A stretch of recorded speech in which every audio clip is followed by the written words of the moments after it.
ท่านนางพรวรรณ อุทาวงศ์รองรัฐมนตรีกระทรวงการเงินได้รายงานผ่านมติกองประชุมสภาแห่งชาติว่าด้วยการรับรองเอาแผนการจัดตั้งปฏิบัติแผนพัฒนาเศรษฐกิจสังคมแห่งชาติ5ปีครั้งที่9 2021-2025 และประจำปี 2025 การดัดแก้งบประมาณแห่งรัฐประจำปี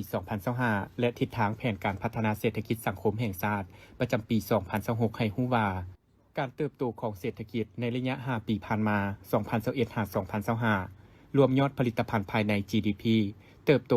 4.24 ส่วนห้อย ในนั้นคะแนนกสิกรรมขยายตัว 2.9 ส่วนห้อยกวมเอา 19.4 ส่วนห้อยของ GDP คะแนนอุตสาหกรรมขยายตัว 4.7 ส่วนห้อยกวมเอา 32.5 ส่วนห้อยของ GDP สำหรับปี 2025 คาดว่าจะเติบโตในระดับ 4.8 ส่วนห้อย บางคะแนนการจะสามารถปฏิบัติได้ตามคาดหมายเป็นต้นคะแนนอุตสาหกรรมขยายตัว 5.1 ส่วนห้อยในระยะ 5 ปี 2021-2025 รายรับปฏิบัติได้ 251,910 ตื้อกีบเท่ากับ 140 ส่วนห้อยของแผนการหรือเท่ากับ 18.43 ส่วนห้อยของ GDP รายจ่ายปฏิบัติได้ 243,725 ตื้อกีบเท่ากับ 128 ส่วนห้อยของแผนการเท่ากับ 17.83 ส่วนห้อยของ GDP สำหรับปี 2025 คาดคะเนรายรับหมดปีจะปฏิบัติได้ประมาณ 79,307 ตื้อกีบเท่ากับ 114 ส่วนห้อยเกินแผนประมาณ 9,507 ตื้อกีบคาดคะเนรายจ่ายหมดปีจะปฏิบัติได้ตามแผนที่สภาแห่งชาติรับรองซึ่งการปฏิบัติแผนดุลเดียงงบประมาณ 5 ปีปฏิบัติได้เกินดุล 1.4 ส่วนห้อยของ GDP ในระยะ 5 ปีสามารถระดมทุนได้ทั้งหมด 387,372 ตื้อกีบเท่ากับ 28.69 ส่วนห้อยของ GDP ในนี้การลงทุนจากงบประมาณภายในปฏิบัติได้ 22,080 ตื้อกีบการช่วยเหลือโครงการเพื่อการพัฒนาปฏิบัติได้ 54,493 ตื้อกีบการลงทุนจากเอกชนภายในและต่างประเทศปฏิบัติได้ 266,494 ตื้อกีบการลงทุนจากแหล่งอื่นๆการลงทุนจากชุมชนปฏิบัติได้ 44,305 ตื้อกีบของทุนทั้งหมดสำหรับปี 2025 เฉพาะ 10 เดือนสามารถระดมทุน 51,807.53 ตื้อกีบเท่ากับ 72 ส่วนห้อยของ GDP ในนี้การลงทุนจากงบประมาณภายในปฏิบัติได้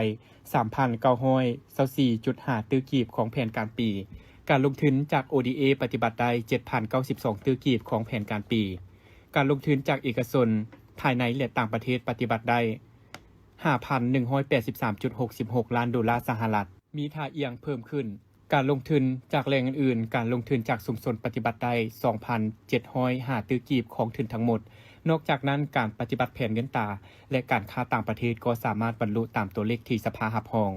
การผลิตพืชเสบียงอาหารปฏิบัติได้ 2.41 ล้านกว่าต้นต่อปีการผลิตพืชเป็นสินค้าเฉลี่ยได้ 9.57 ล้านกว่าต้นต่อปีการส่งออกผลผลิตกสิกรรมได้ 7,890 ล้านดอลลาร์เฉลี่ยเท่ากับ 1,578 ล้านดอลลาร์ต่อปีสำหรับปี 2025 การผลิตพืชผักได้ 12.37 ล้านต้นแผนการ 9.5 ล้านต้นการส่งออกผลผลิตกสิกรรมปฏิบัติได้ 1,507 ล้านดอลลาร์มติสภารับรอง 1,500 ล้านดอลลาร์อุตสาหกรรมพลังงานไฟฟ้าได้ 262,848 ตื้อกีบการส่งออกกระแสไฟฟ้าไปต่างประเทศปฏิบัติได้ 195,602 ล้านกิโลวัตต์โมงอุตสาหกรรมบ่อแห่การผลิตแห่ธาตุรวมปฏิบัติได้ 179,755 ตื้อกีบการจำหน่ายแห่ธาตุทั้งภายในและต่างประเทศปฏิบัติได้ 13,447 ล้านดอลลาร์อุตสาหกรรมปรุงแต่งปฏิบัติได้ 77,346 ตื้อกีบการค้าภายในมูลค่าจราจรสินค้ามูลค่าขายยกขายย่อยบริการซ่อมแปลงปฏิบัติได้ 412,269 ตื้อกีบแผนการปีท่านบุญธนงศักดิ์เทพพลักษ์หัวหน้าด่านภาษีสากลกรมมิตรภาพ3แขวงกระบวนหานครพนมได้รายงานให้ฮู้เกี่ยวกับการจัดตั้งปฏิบัติการเก็บรายรับในปี 2025 ที่ผ่านมาว่าอิงตามแผนการเก็บรายรับของด่านภาษีสากลกรมมิตรภาพ3ในปี 2025 มีจำนวน 805 ตื้อกีบผ่านการจัดตั้งปฏิบัติสามารถจัดเก็บรายรับได้ทั้งหมด 1,113 ตื้อกีบเท่ากับ 138.35 ส่วนห้อยของแผนการปีลื่นแผนการ308 ตื้อกีบส่วนสินค้าหลักที่เฮ็ดให้สามารถจัดเก็บรายรับได้ลื่นแผนประกอบมีประเภทสินค้านำเข้า เพื่อการใช้ซอยภายในแขวงคือเครื่องอุปโภคบริโภคน้ำมันเชื้อไฟรวมมูลค่า$273 ล้านสหรัฐเทียบใส่ปี 2024เพิ่มขึ้น 191.42 ส่วนห้อยสินค้านำเข้าเพื่อส่งออกประเภทกระทิงแดงสัตว์ที่มีชีวิตและอื่นๆมูลค่า$359 ล้านเพิ่มขึ้น25ส่วนห้อยประเภทหมากไม้รวมมูลค่า$793เพิ่มขึ้น 39.24 ส่วนห้อยส่วนแผนการจัดเก็บรายรับในปี 2026รวมมูลค่า 1,230 ตื้อกีบเทียบใส่ปี 2025เพิ่มขึ้น425ตื้อกว่ากีบเพื่อให้การจัดตั้งปฏิบัติการเก็บรายรับให้บรรลุตามแผนการด้านภาษีสากลควบมิตรภาพ3ต้องได้สืบต่อประสานงานกับผู้พัฒนาสร้างทางบกทางแรงให้คุ้นเคียวในการพัฒนาเวียกงานของตนให้สำเร็จโดยไฟเร่งให้ผู้พัฒนาระบบ EC Plus ที่เฮ็ดหน้าที่การเก็บค่าธรรมเนียมและค่าบริการอยู่ด้านให้ปรับปรุงเครื่องมืออุปกรณ์และปรับปรุงระบบให้สามารถนำใช้ได้อย่างสะดวกดีขึ้นกว่าเก่า แผนกแรงงานและสวัสดิการสังคมแขวงเสียงขวางได้ลงสุกยูติดตามเวียกงานแรงงานและสวัสดิการสังคมเมืองคำขึ้นในวันที่26 มังกร 2026ที่ห้องการของตนภายใต้การนำพาซี่น้ำของฐานคำก้อนอ้วนนวลสาหัวหน้าแผนกแรงงานและสวัสดิการสังคมเข้าร่วมโดยฐานคำแสงไทยละทมรองประธานคณะกรรมการปกครองเมืองมีทีมงานแผนกแรงงานและสวัสดิการสังคมแขวงพร้อมด้วยพนักงานเข้าร่วมท่านอนุพลดีวงทองหัวหน้าห้องการแรงงานและสวัสดิการสังคมเมืองคำได้ขึ้นรายงานการจัดตั้งปฏิบัติเวียกงานแรงงานและสวัสดิการสังคมในระยะ1 ปีผ่านมาในนั้นยังได้ยกให้เห็นจุดพิเศษสภาพรวมของห้องการแรงงานและสวัสดิการสังคมเมืองคำพร้อมทั้งตีราคาผลสำเร็จเป็นต้นแมนออกสัญญาแรงงานได้204คู่สัญญาออกแจ้งการหับสมัครแรงงานไปเฮ็ดเวียกอยู่ต่างประเทศญี่ปุ่นได้1ฉบับลงทะเบียนหับสมัครแรงงานไปเฮ็ดเวียกอยู่ประเทศญี่ปุ่นได้8คนประกอบเอกสารแรงงานให้แรงงานเก่าของบริษัทสุขใจก้าแกมไปออกแรงงานอยู่โซลเกาหลีได้16คนติดตามกวดกาแรงงานต่างประเทศที่มาออกแรงงานอยู่ลาวได้68คนแก้ไขแรงงานที่ไปเฮ็ดเวียกอยู่ประเทศโซลเกาหลีที่หนีออกจากสถานที่เฮ็ดเวียก7คนร่วมกับบริษัทสวรรค์จัดหางานได้1ครั้งลงโฆษณากับบริษัทซีโนอาร์กลีโปตาสซอกหาแรงงานอยู่ภายในเมืองได้1ครั้งเข้าร่วมการฝึกอบรมส่งเสริมการประกอบอาชีพอิสระได้4ครั้งสามารถคัดเลือกกลุ่มเป้าหมายได้40คนโฆษณาเผยแพร่กฎหมายและนิติกรรมต่างๆที่เกี่ยวข้องเวียกงานสวัสดิการสังคมโดยออกบัตรประกันสังคมให้พนักงานราชการลูกผู้ประกันดินพนักงานบ้านใหม่รวมทั้งหมด31บัตรปฏิบัตินโยบายต่อผู้ที่มีผลงานและคุณงามความดีในภารกิจปฏิบัติศาสตร์ประชาธิปไตยได้12คน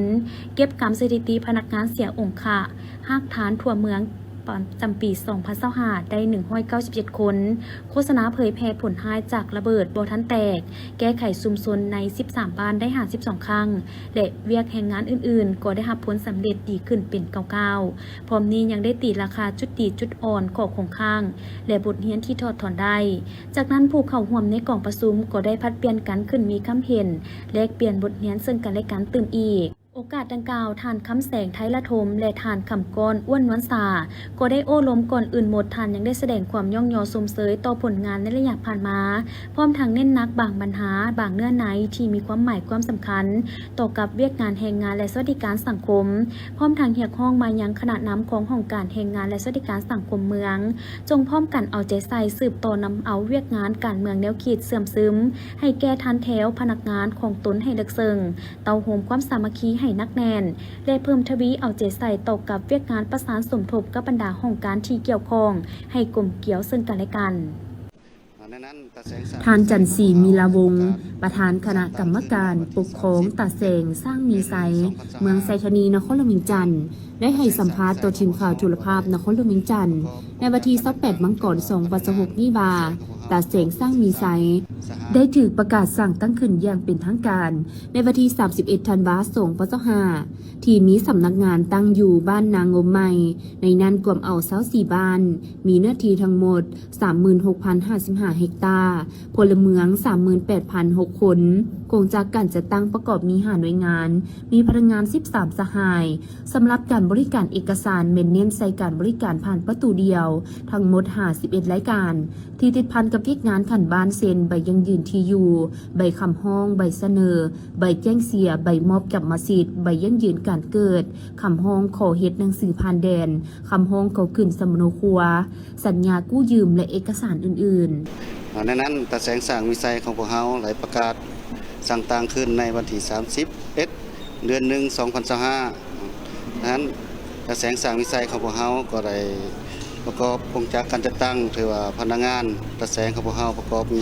13สหายเนาะแล้วก็มีหญิง1สหายเนาะตาแสงสร้างวิสัยของพวกเฮาได้รวมเอาในเจ้าจำนวน24บ้านของเมืองไสธานีดังนั้น24บ้านหันก็มีเนื้อที่ทั้งหมด 36,055 เฮกตาร์ทั้งสั้นประกอบมีพลเมืองทั้งหมด 38,000 กับ 6 คนมีหญิง 19,117 คนถึงในการขึ้นใบเบียกงานของพวกเฮาหันในระบบในระยะผ่านมาเบียกงานของพวกเฮาก็เป็นในการสีน้ำผ้าเบียกงานของตาแสงของพวกเฮาเป็นได้ผ่านอยู่ในสีน้ำผ้าเป็น5หน่วยงาน5หน่วยงานของบ้านในระยะผ่านมาหันดังนั้นผ่านการขึ้นไว้เบียกงาน5หน่วยงานหันระบบเศรษฐกิจของพวกเฮาเป็นผ่านประตูเดียวผ่านประตูเดียวถือว่าเก็บนะครับของงบประมาณเรียกเป็นเข้าอยู่ในระบบกงจักรของการจัดตั้งของนครหลวงเวียงจันทน์เพิ่นได้มาตั้งระบบธนาคารให้เฮาถือว่าการเก็บผ่านประตูเดียวหันถือว่าเป็นงบประมาณเป็นมาอยู่ในการเงินของเมืองไสธานีของพวกเฮาดังนั้นเห็นว่าการเก็บค่าบริการของตาแสงสร้างวิสัยของพวกเฮาหันในระยะนี้มันเฮาเอาใน51รายการของบ้านที่ขึ้นมาเป็นผ่านบริการของอยู่ตาแสงของพวกเฮาในนั้นประกอบมีก็ยังมีบรรดาของการที่โอนเบี้ยให้ทางตาแสงของเฮาเพื่อมาการบริการพ่อแม่ประชาชนเนี่ยผ่านมานี้เห็นว่าในการบริการพ่อแม่ประชาชนก็มีความสะดวกความสะดวกในการบริการหันแต่ว่าในการสะดวกหันก็ยังมีพบขอยุ่งยากในการเคลื่อนไหวเบียกงานของพวกเฮาหันโดยเฉพาะเงินการไปมาของพ่อแม่ประชาชนถือว่าตาแสงของพวกเฮานี่เป็นตาแสงหนึ่งที่เป็นทางไกลโชคดีคันใดเว้าไปบรรห่างจากบ้านพ่อแม่ประชาชนเพราะว่ายกตัวอย่างว่าทางบ้านให้ที่ไปนางงมนาตาลพุ่นมันก็พบความยุ่งยากของว่าสถานที่ของตาแสงของเฮามันตั้งอยู่บ้านนางงมใหม่เมืองไสธานีนครหลวงเวียงจันทน์หันเห็นว่าทางระยะระหว่างบ้านไปหาตาแสงหันมันก็หลายกิโลเมตรเส้นทางมันก็พบความยุ่งยากเห็นว่าเส้นทางมันก็เป็นเส้นทางแดงมันมีขี้ฝุ่นดังนั้นในการเคลื่อนไหวเบียกงานของพวกเฮาก็เห็นว่ามีความยุ่งยากต่อพ่อแม่ประชาชนเช่นว่าในปัจจุบันนี้เอกสารที่มีความยุ่งยากก็แม่นว่าเอกสารที่เป็นนิติบุคคลแม่นเฮามีความสะดวกให้พ่อแม่ประชาชนดังนั้นเอกสารที่ความยุ่งยากเป็นเอกสารที่มาจากบรรดากระทรวงคณะการต่างๆที่เพิ่นบ่ทันได้เปลี่ยนเป็นตาแสงเนี่ยมันการเส้นหันถือว่ายังมีบ้านอยู่ในปัจจุบันถือว่ามาฮอดทางตาแสงของเฮาได้ปรับเปลี่ยนเฮ็ดหนังสือทางราชการเพื่อเส้นยังยืนจากตาแสงให้ทางคันถึงเพื่อในการบริการพ่อแม่ประชาชนให้มันมีความสะดวกสบายดังนั้นเห็นว่าผ่านในการขึ้นใบเบียกงานพ่อแม่ประชาชนก็คือว่าบางทีเฮาฮู้กันความรับรู้ของพ่อแม่ประชาชนโดยความเข้าใจหันก็ยังพบความยุ่งยากอยู่เพราะว่าตาแสงของพวกเฮาก็เป็นตาแสงทำอิฐของเมืองไสธานีก็คือตาแสงทำอิฐของนครหลวงเวียงจันทน์เฮ็ดให้กันความรับรู้ของพ่อแม่ประชาชนก็ยังสับสนอยู่ในปัจจุบันนี้เป็นไรก็ตามแต่ว่าตาแสงของพวกเฮาก็มีความพยายามเพื่อชุบยู่เพื่อว่าอธิบายให้พ่อแม่ประชาชนเข้าใจตื่มต่อกับเบียกงานตาแสงของพวกเฮา สำหรับทิศทางแผนการพัฒนาตาแสงสร้างมีไซแม่นได้วางแผนพัฒนาเศรษฐกิจสังคม5 ปีครั้งที่ 1ซึ่งทิศทางรวมแม่นจะสร้างตาแสงให้เป็นหัวหน่วยปกครองท้องถิ่นที่เข้มแข็งรอบด้านของเมืองไสธานีสร้างบ้านชุมชนให้เป็นหัวหน่วยพัฒนาสังเขตจุดจุ่มนางงมนาตาลเป็นเขตบริหารลาดคุ้มครองและบริการที่มีความทันสมัยมีความกระทัดรัดว่องไวโปร่งใสมีประสิทธิภาพหับไซประชาชนอย่างแท้จริงสร้างเศรษฐกิจให้มีความนักแน่นเข้มแข็งพร้อมทั้งหันเป็นเขตพัฒนาใหม่เซนเขตบ้านนางงมนาตาลเป็นเขตบริหารบริการติดพันกับการท่องเที่ยวธรรมชาติสีเขียวภูเขาควายและกสิกรรมสะอาดบ้านเลียบแคมเงืมบ้านไฮ โพนไห่คำโพนโฮงหาดเกียงหาดพระอินทร์ดวงบุตรดีนาแททาดินแดงเหนือทาดินแดงใต้เวิ้นแทนและบ้านทาจำปาเป็นเขตการค้าการบริการที่พันกับการท่องเที่ยวเลียบแคมเงิมเขตบ้านนากุงทงมังขุด3 บาทหัวขัวนาคันทุงนาคายเป็นเขตกสิกรรมสะอาดติดพันกับการท่องเที่ยวกสิกรรมสะอาดและเขตบ้านสำบอนบ้านพลแพงเป็นเขตอุตสาหกรรมเบาติดพันกับการท่องเที่ยวในวันที่27มังกร2026นี้นำโดยท่านซอนบัตลีผู้เชี่ยวชาญด้านพัฒนาสังคมรักษาการหัวหน้าคณะทีมงานจัดตั้งปฏิบัติโครงการปรับปรุงชีวิตการเป็นอยู่และการปรับตัวเข้ากับการเปลี่ยนแปลงดินฟ้าอากาศและคณะเชี่ยวชาญจากธนาคารโลกประจำลาวได้เข้าพบปะท่านคำแสงอาลีรองประธานคณะกรรมการปกครองแขวงอุดมไซโดยโอกาสดังกล่าวท่านซอนบัตลีได้เสนอจุดประสงค์การเคลื่อนไหวและเหตุเวียกจูแขวงอุดมไซและรายงานโดยย่อความคืบหน้าและสิ่งท้าทายโอกาสของการจะตั้งปฏิบัติโครงการปรับปรุงชีวิตการเป็นอยู่และการปรับตัวเข้ากับการเปลี่ยนแปลงดินฟ้าอากาศและคณะเชี่ยวชาญธนาคารโลกประจำลาวอยู่ที่เมืองเป้าหมายเพื่อปรึกษาหารือการจะตั้งปฏิบัติกิจกรรมของโครงการและสอดคล้องกับเป้าหมายแผนพัฒนาของเมืองเป้าหมายรายงานสภาพการเหตุเวียกของคณะรับผิดชอบโครงการปรับปรุงชีวิตการเป็นอยู่และการปรับตัวเข้ากับการเปลี่ยนแปลงดินฟ้าอากาศและคณะเชี่ยวชาญธนาคารโลกประจำลาวให้การดำแขวงรับทราบเป็นต้นแมนเพื่อประเมินความคืบหน้าและสุขยูการจัดตั้งปฏิบัติโครงการขยายน้ำประปาสุขาภิบาลและอนามัยเพื่อให้สำเร็จผลตามแผนการที่วางไว้โดยเฉพาะบ้านเป้าหมายของโครงการที่อยู่เขตห่างไกลศอกลีจากนั้นท่านคำแสงอาลีก็ได้ตีราคาสูงต่อการมาเคลื่อนไหวเยี่ยมยามแขวงอุดมไซของท่านพร้อมด้วยคณะได้กล่าวแสดงความขอบใจต่อกับการช่วยเหลือของธนาคารโลกซึ่งระยะผ่านมา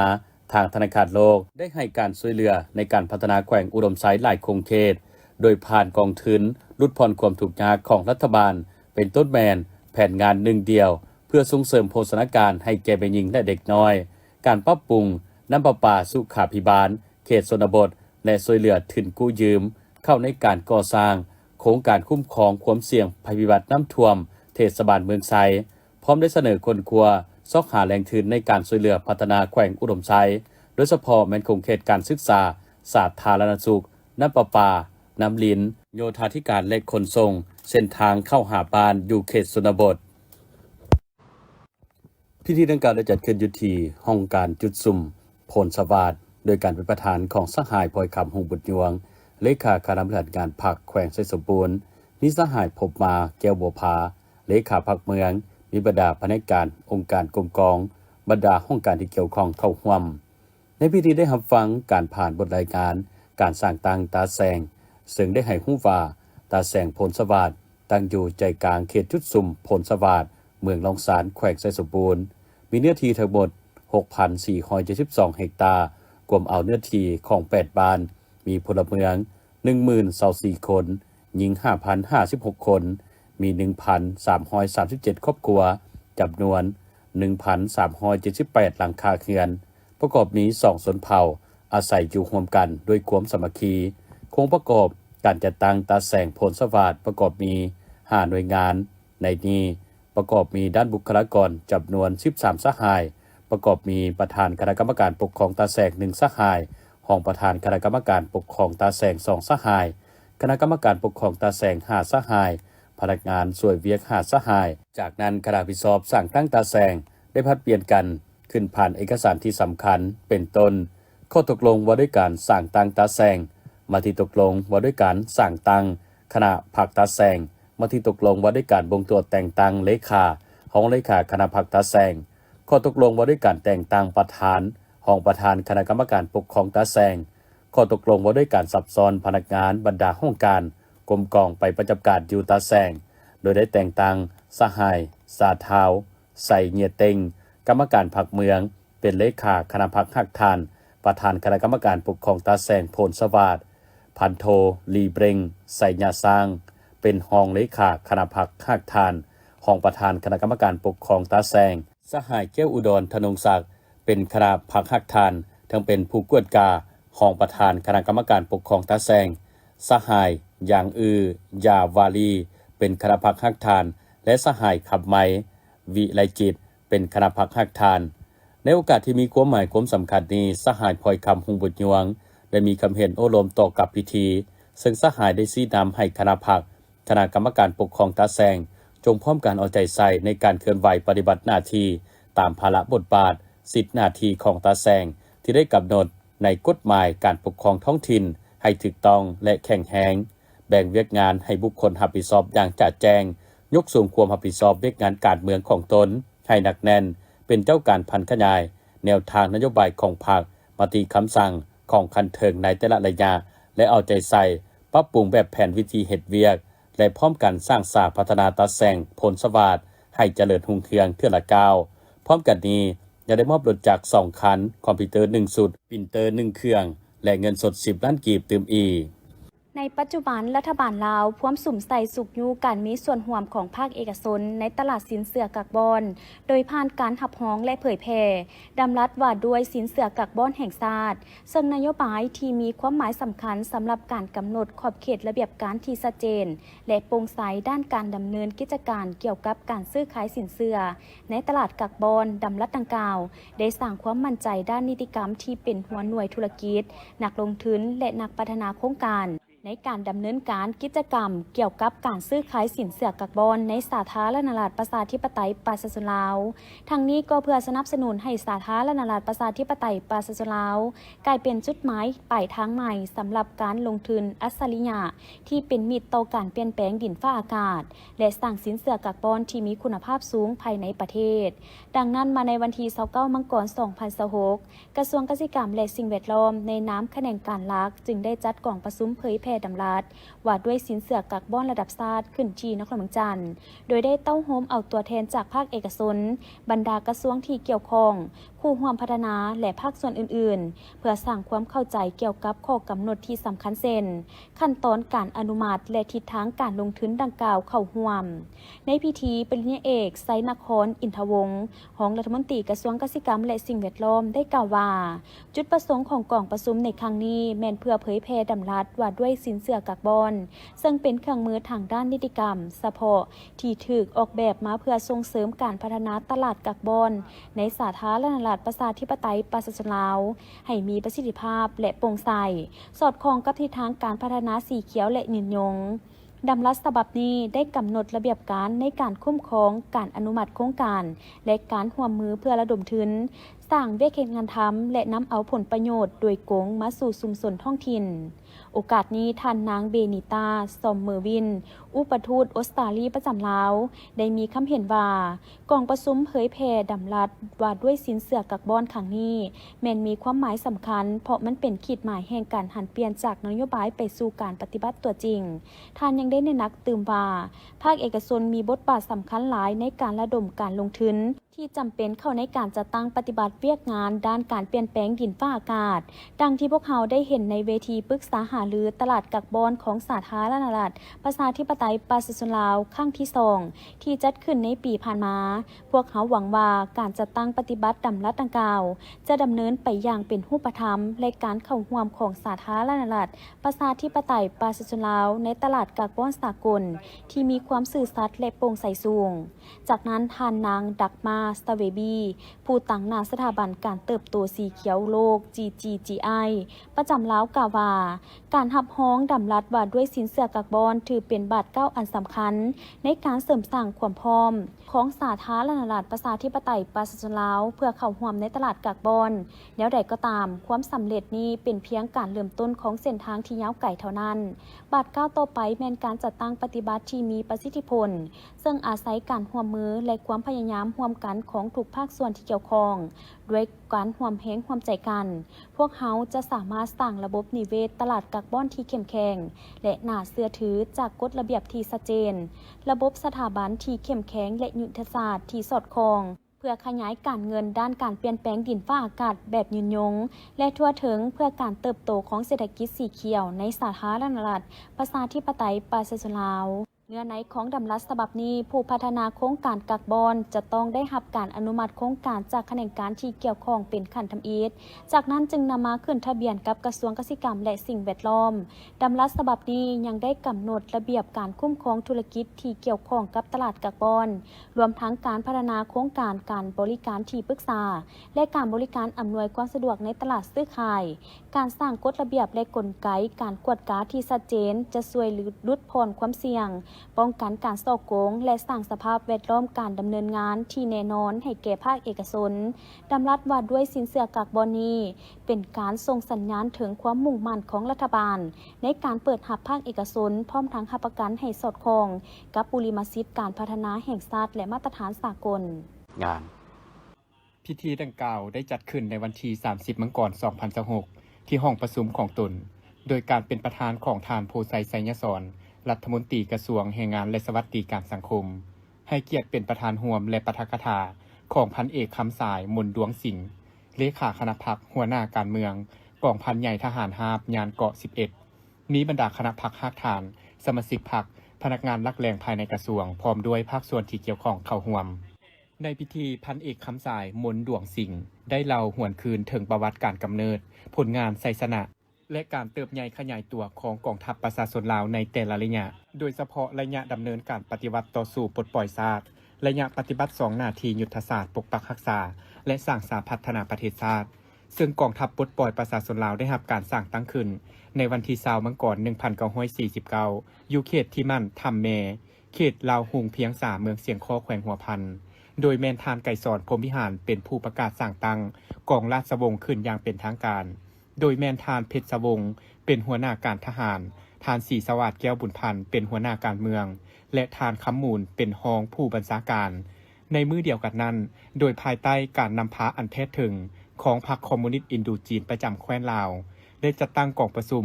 โดยเอาสถานที่กองราชวงศ์เป็นบ่อนประชุมและได้ประกาศสร้างตั้งกองทัพลาวอิสระอย่างเป็นทางการโดยแมนประธานไก่สอนพรหมวิหารเป็นผู้ประกาศสร้างตั้งและเป็นผู้บัญชาโดยกงถัดจากนั้นมาก็ได้ประกาศรับรองเอาบรรดากองเอกราชอื่นๆเช่น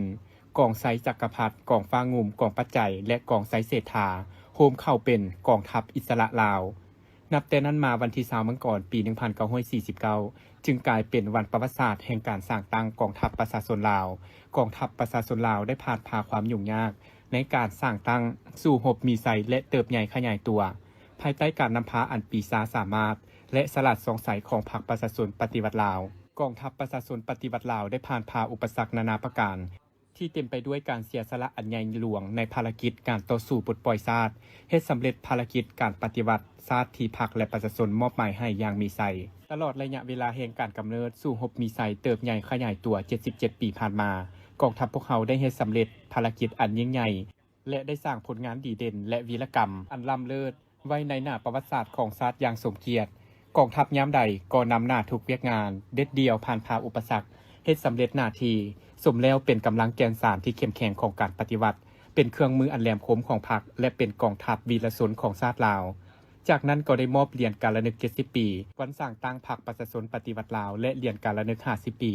วันสถาปนาสาธารณรัฐประชาธิปไตยประชาชนลาวให้กับสมาชิกพรรคพนักงานบำนาญผู้ที่มีผลงานดีเด่นกองประชุมได้จัดขึ้นในวันที่30มังกร2026อยู่ที่สโมสรเมืองดังกล่าวโดยการเป็นประธานของสหายอินโปงทุมมาเลขาคณะบริหารงานพรรคเมืองสีโคตะบองเป็นเกียรติเข้าร่วมของสหายศิริราชทงสินทองเพ็งรองเลขาคณะพรรคของเจ้าของนครเมืองจันทร์สหายอินโปงทุมมาได้กล่าวเปิดกองประชุมพร้อมทางผ่านบทสรุปนำพาการจัดตั้งปฏิบัติเวียกงานหอบด้านประจำปี2025และแผนเวียกงานจุดสุ่มปี2026ซึ่งแสดงให้เห็นผลงานในหลายด้านในตลอด1ปีผ่านมาเป็นต้นการนำพาเวียกงานการเมืองแนวเขตเฮ็ดให้สมาชิกพรรคพนักงานราชการทหารตำรวจการจัดตั้งบ้านแต่ละคันตลอดฮอดประชาชนภายในเมืองมีแนวคิดอุ่นเอียงทุนเทียงต่อการนำพาของพรรคเอาใจใส่ปฏิบัติเวียกงานของตนมีผลสำเร็จเป็นอย่างสูงประชาชนมีความตื่นตัว ปฏิบัติระเบียบกฎหมายและเสียสละประกอบส่วนเข้าในการปกปักรักษาสร้างสาพัฒนาอย่างเป็นขบวนการฝึกฟื้นคณะพรรคแต่ละคันยังได้เอาใจใส่ในการปรับปรุงระบบการเมืองประชาธิปไตยอยู่ภายในคณะพรรคของตนให้มีความหนักแน่นเข้มแข็งก่อสร้างและปรับปรุงขยายพรรคให้มีปริมาณและคุณภาพซึ่งองค์คณะพรรคเมืองศรีโคตบองมีหน่วยพรรครากฐานทั้งหมด116หน่วยในนี้มี3คณะพรรครากฐานมีสมาชิกพรรคทั้งหมด 2,468 สหายปี2025สามารถขยายมหาชนก้าวหน้าเข้าเป็นสมาชิกพรรคได้43สหายสามารถตีราคาจัดหน่วยพรรคประเภทแข่งได้106หน่วยพรรคสำหรับเวียกงานก่อสร้างรากฐานก็ได้รับการปรับปรุงอย่างตั้งหน้าและมีความหนักแน่นเข้มแข็งสามารถเป็นเจ้าการนำพาประชาชนสั้นต่างๆจัดตั้งปฏิบัติเวียกงานหอบด้านได้เป็นอย่างดีได้มีการติดตามเก็บกำข้อมูลสภาพกฎการหย่อท่อซึ่งภายในเมืองมีทั้งหมด125เรื่องแก้ไขได้118เรื่องและสืบต่อแก้ไขอีก5เรื่องพร้อมเดียวกันนี้องค์คณะพรรคเมืองอย่างได้เอาใจใส่นำพาเวียกงานป้องกันชาติป้องกันความสงบอย่างเป็นปกติสามารถประกาศครอบครัวป้องกันชาติเข้มแข็งได้หาบ้านสร้างแผนกอบกู้ภัยพิบัติเกี่ยมพร้อมช่วยเหลือหากมีสภาพการต่างๆเกิดขึ้นจัดตั้งกำลังประสานสมทบกับองค์การปกครองเมืองและอำนาจปกครองบ้านลงกวดกาและมอดไฟใหม่ล้ำป่าอยู่เขตป่าสงวน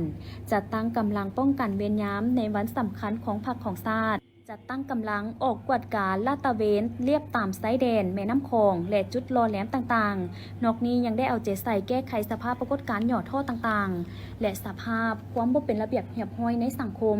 ซึ่งเกิดขึ้น126เรื่องในนี้ลักทรัพย์92เรื่องปุ้นทรัพย์13เรื่องสิงทรัพย์14เรื่องสามารถแก้ไขได้แล้ว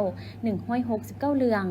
เก็บกู้คืนของกลางได้จำนวนหลายนอกนั้นยังได้เอาใจใส่เวียกงานสกัดกั้นและปราบปรามยาเสพติดนำพาเอาใจใส่เวียกงานเศรษฐกิจสามารถเก็บรายรับเข้างบประมาณได้เพิ่มขึ้นเมื่อเทียบใส่ปีผ่านมาหลายกว่า125ส่วนห้อยเกินแผนเท่ากับ128ส่วนห้อยและเวียกงานอื่นๆสำเร็จได้ตามระดับคาดหมายส่วนแผนทิศทางในต่อหน้าจะได้สืบต่อสู่ส่วนนำพาถูกเวียกงานและแก้ไขเวียกงานพิธีดังกล่าวได้จัดขึ้นในวันที่26มังกร2026ที่ผ่านมานี้โดยการเป็นประธานของพันเอกพันศรคำพิวห้องหัวหน้ากรมอบรมกรมใหญ่เสนาธิการกองทัพพันเอกเข็มพรมูลทดีหัวหน้าการทหารกองพลทหารฮาบที่4มีบรรดาคณะพรรคคณะบัญชากองพลคณะห้ององค์การ5ห้องพนักงานกองพันใหญ่401 402ศูนย์ฝึกกองพันน้อยกองห้อยเอกราชพร้อมด้วยพนักงานดังครบเข้าร่วมพันโทสมสมัย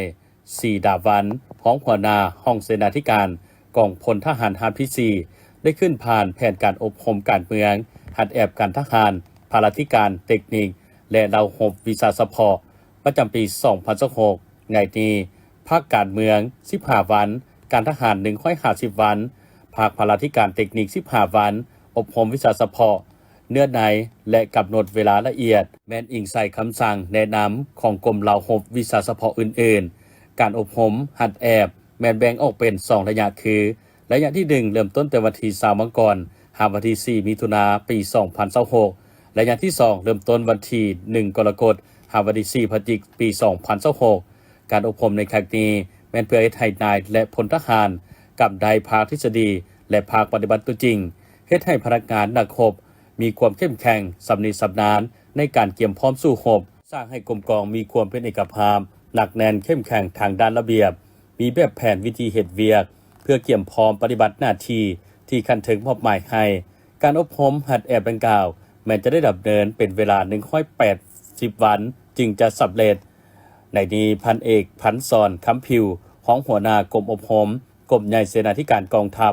ก่อนอื่นสหายได้ยกย่องสมเสยต่อกับผลสำเร็จที่ญาติบาได้ระยะที่ผ่านมาพร้อมทางได้เน้นหนักให้คณะพรรคคณะบัญชาแต่ละคันเพิ่มทวีเวียกงานศึกษาพรมการเมืองแนวคิดให้สูงขึ้นกว่าเก่าตั้งหน้าศึกษาพรมค้นคว้าหำเพียนปรับปรุงระเบียบแบบแผนฝึกฝนนลมกำลังแห่งกายให้บรรลุตามคาดหมายที่วางไฟเพิ่มทวีการนำพาของพรรคเข้าในเวียกงานอบรมหัดแอบเกี่ยวข้องให้ผู้บัญชาแต่ละคันนำเอาเนื้อในจิตใจการเปิดอบรมในครั้งนี้ไปจะตั้งพันขยายในกรมกองของตนให้ปรากฏผลเป็นจริง